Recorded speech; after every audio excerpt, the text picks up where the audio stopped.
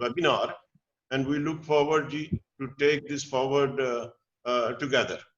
Thank you so much, Amanit Saab, and look forward to hear the other colleagues.